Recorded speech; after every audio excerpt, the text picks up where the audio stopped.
Hi, my dear beautiful peoples in the world. Good morning அன்பானவர்களே, பிரியமானவர்களே, வணக்கம். இப்போ என்கிட்ட ஒரு 6, 7 வருஷமா என்கிட்ட வேலை செஞ்சவர் ஒருத்தவர் வந்து என் வீடியோ முந்தா நேத்து ஒரு வீடியோ ஒண்ணு போட்டிருந்தேன். அதில என் என் மகனை பற்றி அவன் இறந்து போனான். மைக்கேல் ஜாக்சன் இறந்து போயிட்டான்.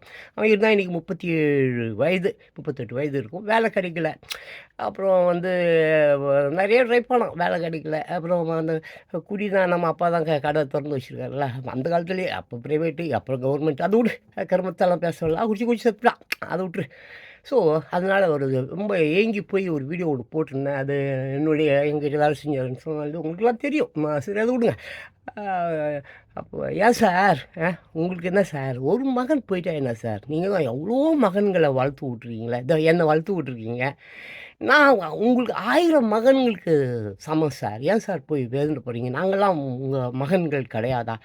1000 நான் 1000 மகன்களை உருவாக்குறேன் சார். அந்த 1000 மகன்களை லட்சம் மகன்களை உருவாக்குவாங்க சார். கவலைப்படாதீங்க சார். போட்டுதான் சந்தோஷம். சரி, எனக்கு இந்த பழைய சோறு பிடிக்காது. பழைய சோறு மீன் பாட்டா அட சுடு சுட இட்லி சுடுறாங்கன்னா சாப்பிடுவோம்பா.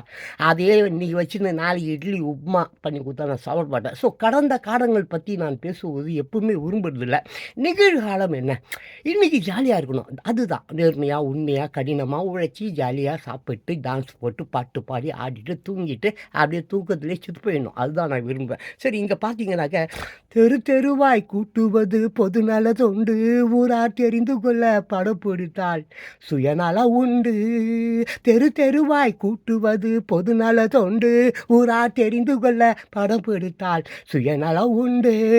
மக்கள் நலம் மக்கள் நலம் என்றே சொல்லுவார், மக்கள் நலம் மக்கள் நலம் என்றே சொல்லுவார், தம் மக்கள் நலம் ஒன்றேதான் மனதில் கொள்ளுவார். அப்புறம் ஊருக்கெல்லாம் வெளிச்சம் போட கொடுத்த பணத்திலே தாங்கள் வெளிச்சம் போட்டு வாழ்ந்து விட்டார் நகர சபையிலே. ஊருக்கெல்லாம் வெளிச்சம் போட கொடுத்த பணத்திலே தாங்கள் வெளிச்சம் போட்டு வாழ்ந்து விட்டார் நகர சபையிலே. இப்படிதான். ஆமாம், என்னது அதுக்கப்புறம் வந்து நகர சபையிலே. ஆமாம், ஏழைக்கெல்லாம் வீடு என்று திட்டம் தீட்டினார், ஏழைக்கெல்லாம் வீடு என்று திட்டம் தீட்டினார், தாங்கள் வாழ்வதற்கு ஊர் பணத்தில் வீடு கட்டினார், தாங்கள் வாழ்வதற்கு ஊர் பணத்தில் வீடு கட்டினார். இது நேற்று இன்று நாளேன்னு ஒரு படம் ஆயிடுச்சு. அசோகன் அவர்கள் தான் ப்ரொடியூசர். அப்படி இருக்குதுப்பா காலம். எப்பா சின்ன பிள்ளைங்களா, தயவு செஞ்சுப்பா, எவ்வளோ வருஷங்களுக்கு முன்னாலேயே வெளிச்சம் போட்டால் ஊர் இந்த விளம்பரம் ஃபோட்டோ எடுத்துங்கிறாரு அப்பா. அவர் பிள்ளையும் ஃபோட்டோ எடுத்துனுக்கிறாரு. ஊருக்கெல்லாம் வெளிச்சம் போட கொடுத்த காசில் இவங்க தின்னுக்கிறாங்க.